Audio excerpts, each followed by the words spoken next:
There's another Central Catholic team in action tomorrow, 1 o'clock in the afternoon at the Camp Memorial Fieldhouse. Regional championship on the line. The Crusaders of Central Catholic will take on the Falcons of Lutheran East. We bring on the seasoned veteran, the grizzled Matt Kramer from the Crusaders of Central Catholic joining us today. How you doing on this windy Friday? Grizzled. Grizzled. I'm veteran. grizzled. Sam, thanks for saying I'm a seasoned veteran. I'm grizzled. I was just glad I don't have a gizzard, It's all good. It's all good. Yeah, we've had about 4 power outages here today. We've been off the air, on and off. Thank God, Coach can get in here on our system here. We can talk a little hoops here as we finish things off here this Friday. How we feeling? Day before, gritty effort the other night. I know it wasn't going your way early, but you guys found a way and you played hard, man. You got the W. How's things in Crusader camp today? Everything's okay. I just got home from practice, Sam. Our girls are playing tonight at 7. We had to practice at Perry High School from 3 to 5 because our gym is set up for a casino night, which is scheduled tomorrow night. And I don't even want to get into it, but we are kind of the road warriors. We've had this will be our 4th game on the road, and so we practiced at Perry today 3 to 5. We couldn't use our gym, and I'm thankful for Coach Matt Vole and the Perry Panthers and them allowing us to be over there. And we had a good workout. Kids are pumped up or excited. We did some good things. Told them the biggest thing tonight is get some rest. A lot of them were down last night at Wright State University to watch our girls play in Castelia Margaretta, and I was there. And I think I got home about 12:25, 12:30, and ready to go for our stuff tonight. We're going to watch the girls play on Spectrum, and guys will have some pizza and some eats, and we'll be ready to go. Very good. I might crash the party because I'm not paying $10 to watch it on Spectrum. I'll come watch it. Well, it's actually Coach Greenfelder's house because I don't have Spectrum either. Oh my God! I got a quick story. Of course, the student buses got back to school last night I think it was about 12:30 in the morning. I went and I picked Dylan up and brought him back home. He says, well, "What's going on for tomorrow?" He says, "Oh, we got 2 buses." I go, "You gonna go down?" He goes, "Yeah, I'm going down." Okay. So I understand one of the buses got lost going to Dayton, and he was on that one.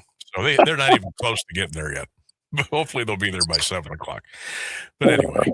How do you get lost? Well, how does one bus find their way and the other one doesn't? Aren't you supposed to go in tandem when you're going a long trip like that? I don't know. You know what?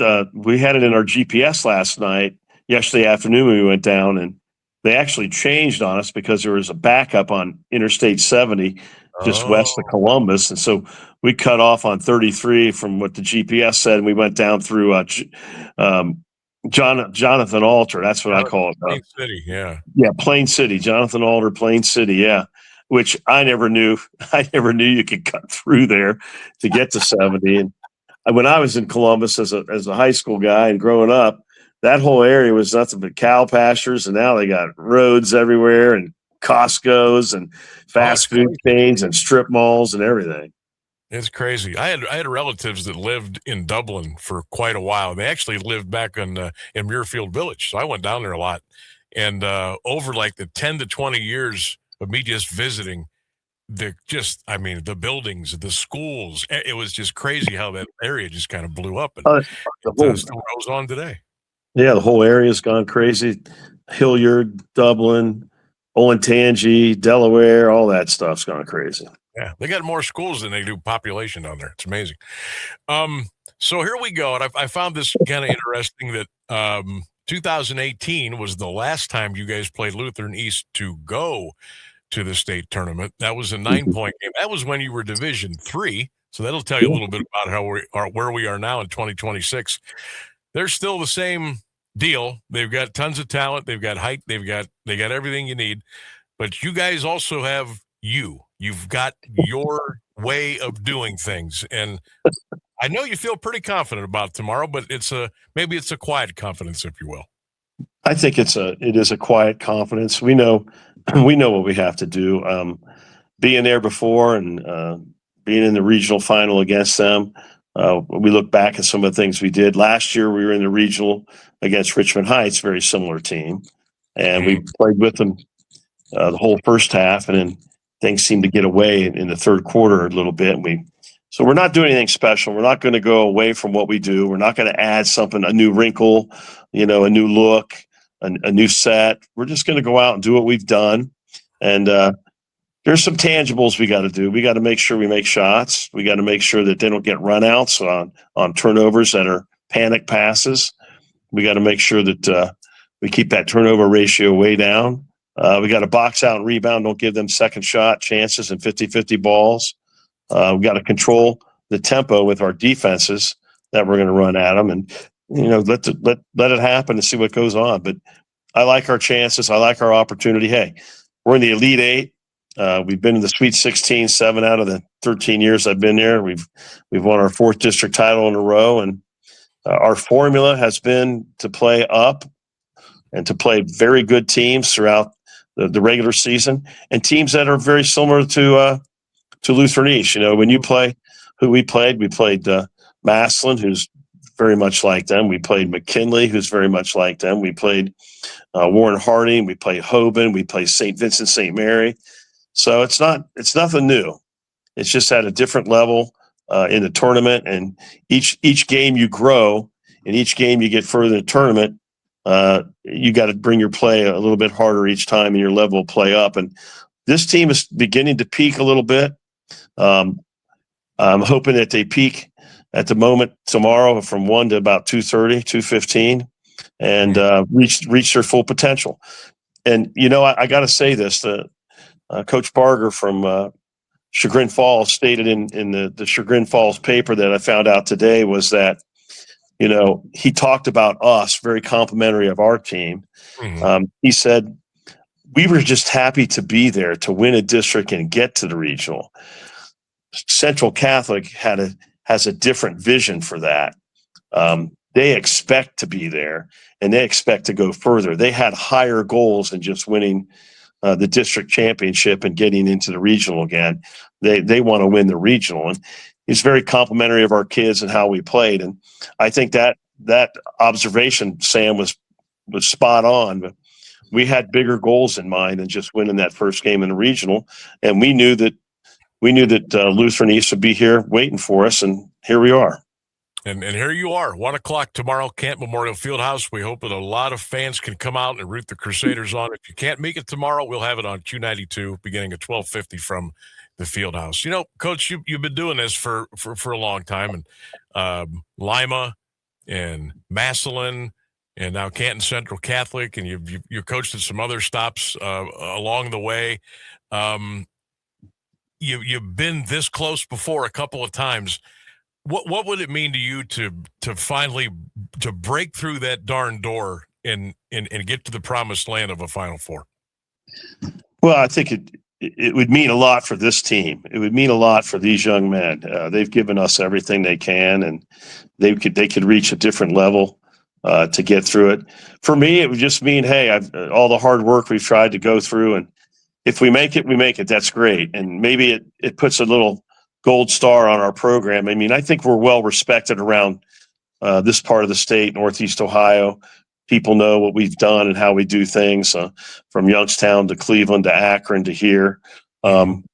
Breaking through that door tomorrow to get down to Dayton, and the rest of the state might say, hey, Coach C's been there for 13 years. He's been in that district 7 out of 13 years. He's won 4 in a row, and there's something there. I mean, he's got a little blueprint that helps us get there.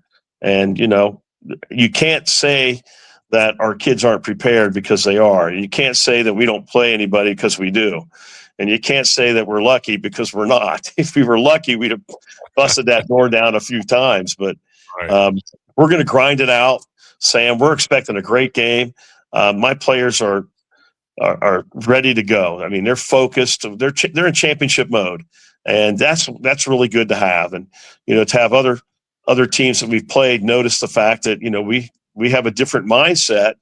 Instead of just getting to the district, we want to get through the regional, and that's been our goal. That's been the promised land is correct.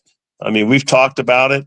for the last 4 years in a row to get out of the regional. And, now we're here again for the second time. And the first time in 2018, Cameron was a senior, and that team was a pretty darn good team. And I'll tell you what, they had them on the ropes through three quarters. And if you remember right, because we talked about it today, that actually Lutheran East kind of held the ball the last minute or so of the third quarter. Right. Yeah.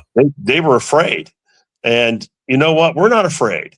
They played the way they had to win that game, to get down there to the state. Coach Jones was the head coach. Anthony Jones, now Sam Liggins is the head coach, and Anthony is the assistant and AD. And you know what? They know what they're up against. They're going to come full throttle against us, like we're going to go against them. And they know how I coach, and I think we're well respected by them as well. I would agree 100%. Also, along the lines of what a special weekend this could be, the Central girls, for the first time in 45 years, to the Final Four. They got a chance to win the whole thing. You guys got a chance to go to the state tournament. How cool would that be for the school, the community, for the alum, for all of the Central Catholic people that have gone there over the years and their kids have passed through the halls? And I mean, how neat would that be for the school to pull off a weekend like this? It would be extremely neat, and there'd be a lot of T-shirts sold. Hey, you would sell so many T-shirts, you wouldn't have to have the Crusader Casino tomorrow night. Oh, yeah. Don't even get me started on that one. I have no idea. It used to be Night at the Races was always up against our district weekend. Right. And they saw the success we've had in the districts, and they changed that bad boy, and they put it in November, which is great. I always think a Night at the Races should be held, seriously, Sam, the first Saturday in May when the Kentucky Derby's being run. Derby, right. Yeah. I mean, come on, set it there. The Derby comes on at what? At 6 o'clock? You watch it, and then you start your Night at the Races. Right. Everybody can have mint juleps and wear fancy hats and all that stuff. But a casino night, you got to have in April, because, you're out of basketball season. And a big shout out to Coach Vandervaart, his staff, and his players. I mean, that group of kids was one win 3 or 4 years ago. Well, or no win. 7 years ago, they were 0-22. Yeah, 7 years ago. But I mean, he's been there for what, I think 5 years now, or 4 years. I think 4, 5 years, I think. I don't know. I lose track of where I am at what time sometimes, but it's what a great effort. I was at the game last night, and I sat there and became a fan, and like I always do, yell at the referees. Absolutely, you did. Absolutely, you did. So, and then, it's great. It would be a great place if the girls win tonight, which I think they will. I think they'll win. I think they'll bring home the gold. I'll be there in spirit. I can't be there because we had the arrangements for practice and stuff. But it's just a fantastic feeling for them, and I think our boys would love to have that same feeling. Oh, no question about it. Have you been able to, I know it's hard to get inside the heads of 16, 17, 18-year-old kids, but first of all, they got to be having fun. They got to be having the time of their life, but they also know what the ultimate goal is. What kind of vibe do you get off of the kids about this time of the year? They're excited. We didn't lead. We led that game early the other night, 6-0 or 6-2, and then we kind of went through whatever. It was 42-31 midway through the third quarter, and things didn't look very good. So we called a timeout and said, just keep doing what we got to do. And we got to get stops. We got to get rebounds, and we got to get to 50-50 balls. And we did. And then we had some guys finally hit some good shots and made some threes. And, I think Dylan Minnie hit a three in the left corner, and then Jake hit one. And then Mikey Bajornis, who had come off the bench, was 3 of 5 or 3 of 4 from 3-point range. He made it 53-53 with a minute 25 or 30 to go. They came down, and we fouled a guy because he was in close scoring range, and he missed his 2 free throws. We get the rebound at about a minute 21, and we get the last shot that we wanted on an out of bounds set, and Jake Bowling went to the hole with 6 or 8 seconds to go and just got blindsided. Yeah. I actually thought it might have been a 2-shot intentional foul, but it was like a hockey check. Coach, I didn't think he was going to get up as fast as he did. No, I was thankful he did. I didn't want to have to I didn't want to have to replace him to have someone come off the bench and shoot 2 free throws. Right. And then our press seemed to work, but in the locker room afterwards, they were all jumping up and down. And I walked in and I just said, "Hey, I knew we had it all the way." And they started laughing. And I just told them, I said, our goals are not reached yet. So let's come back down to earth. And we got work. We worked on practice yesterday morning. We didn't have school because the travel dates for the students to go down to Dayton, and it worked in our favor. And we traveled, and they came back, and we had a great practice tonight. And I said, we got to take care of our business. It's great to be with the girls, but right now we got to take care of what we got to take care of. So if your vision would be the girls to win tonight and us get to Dayton and win, I'm all for it. Absolutely. I think that would be fantastic. Well, Coach, really appreciate you coming on today. Have a great rest of the day. We'll see you at the field house tomorrow, and wishing you all the best against Lutheran East, and see if we can get through that door tomorrow afternoon about 2:30. All right, Sam, let's go Crew. Let's go. There he goes. Matt Creamer, one of the best to do it.